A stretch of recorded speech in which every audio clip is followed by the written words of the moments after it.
Matapos ang 11 taon ng pagsasama bilang mag-asawa ay inanunsyo na ng anak ni Robin Padilla na si Queenie Padilla ang kanyang hiwalayan sa kanyang Pakistani husband na si Osama Mir.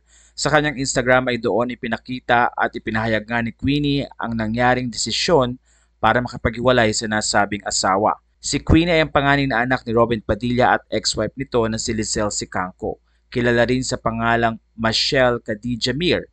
Narito ang naging post ni Queenie sa Instagram.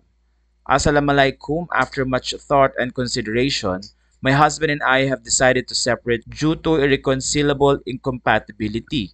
This decision wasn't taken overnight. It has been years and months of trying to work things out. I will always have love, honor, and respect for the father of my child. He's a great father and responsible human being. Although life has taken us on different paths right now, I will forever cherish the 11 years we've had together.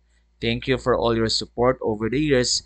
Please respect our privacy during this difficult time.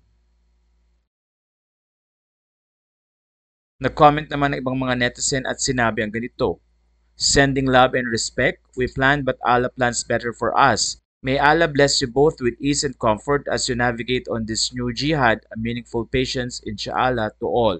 Matatandang hiwalay na rin ang kapatid ni Queenie Padilla na si Kylie Padilla sa asawa nitong si Aljur Abrenica.